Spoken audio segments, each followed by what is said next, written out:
खूप सारी ऑपॉर्च्युनिटीज खूप सारी आहेत, फक्त आपल्याला ते शोधले पाहिजेत. आपण जोपर्यंत काही प्रयत्न करणार नाही तोपर्यंत आपण काही घडवू शकणार नाही. प्रयत्न केल्याशिवाय काहीच भेटत नाही. आपल्याला स्वतःहून काही ना काहीतरी प्रयत्न करावे पाहिजेत. आपल्याला शोधून काढावं पाहिजे की मी कोणत्या क्षेत्रात काय करू शकतो, की माझं क्षेत्र कोणतं आहे, मी माझ्या क्षेत्रात कसं काय घडवू शकतो स्वतः.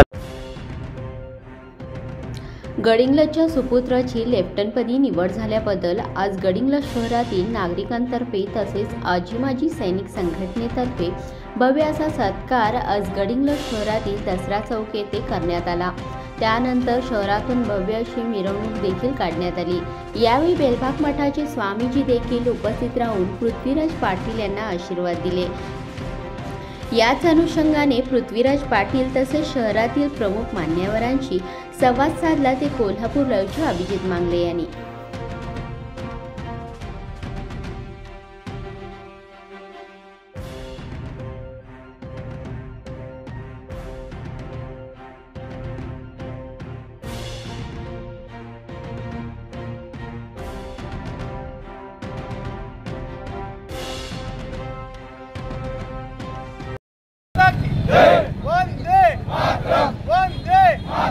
छत्रपती शिवाजी महाराज जय भवानी.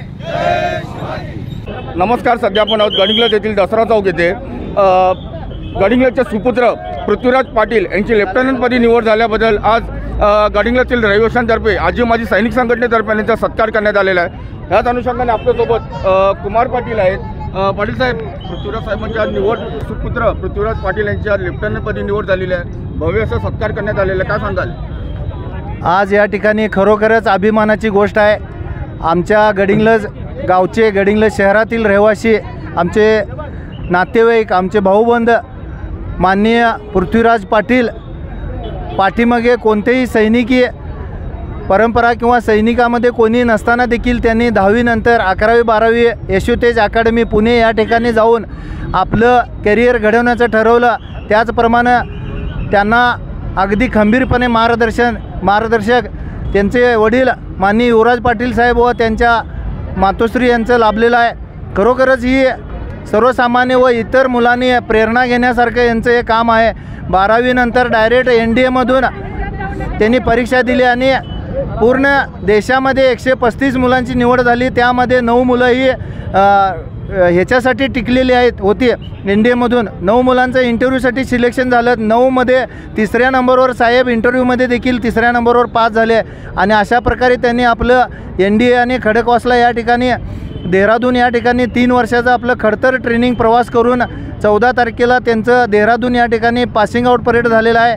आणि सैन्य दलामध्ये एक खरोखरच अभिमानाची बाब ही असते की अधिकारी ज्यावेळेला एक लेफ्टनंट म्हणून सैन्यात रुजू होतात त्यावेळेला त्यांच्या खांद्यावर स्टार लावण्याचं भाग्य हे त्यांच्या आईवडिलांना असतं.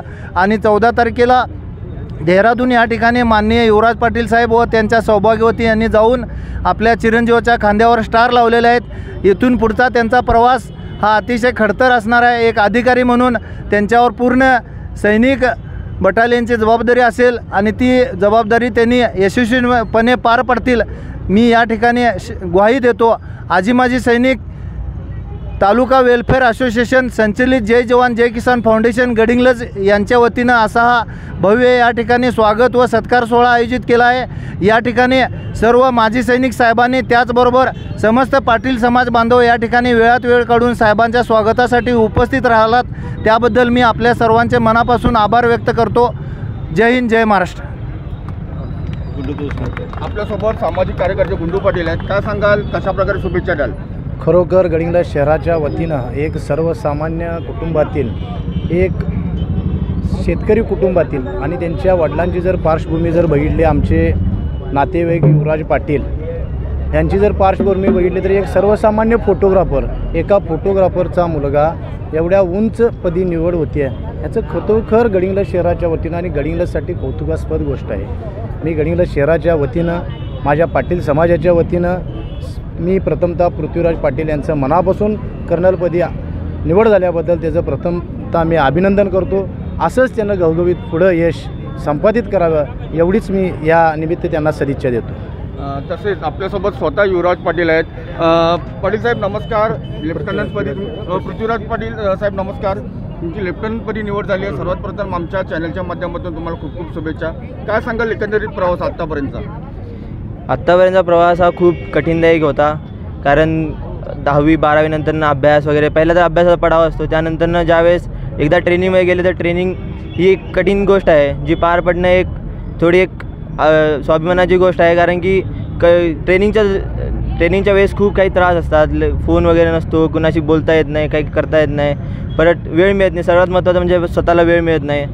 परत याच वेळेस सर्वांनी माझा साथ दिला, माझ्या मित्रांनी, माझ्या घरच्यांनी, सर्वांनी माझा साथ दिला. दरवेळेला माझ्या सोबत खंबीर उभे होते. दरवेळेस मला काही अडचण आली दरवेळेला माझ्यासोबत होते, काही मी अडचणी सांगितले दरवेळेला मला मदत केले, आणि असे करून 4 वर्ष मी पार पाडत 14 तारखेला आता कमिशन होऊन लेफ्टनंट झालेलो आहे. तालुक्यातील आणि जिल्ह्यातील युवकांना काय आव्हान कराल?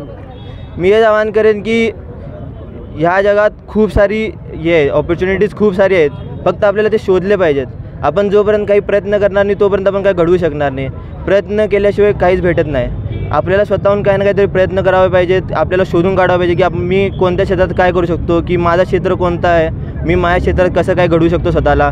जोपर्यंत एक स्वतःहून मुलगा स्वतःला समजून घेत नाही तोपर्यंत तो पुढे जाऊ शकणार नाही. स्वतःला समजून घेणं खूप महत्त्वाचं आहे. पृथ्वीराज साहेब लेफ्टनंटपदी निवड झालेले आहेत, एक अभिमानास्पद गोष्ट आहे. एक वडील म्हणून काय वाटतं एकंदरीत?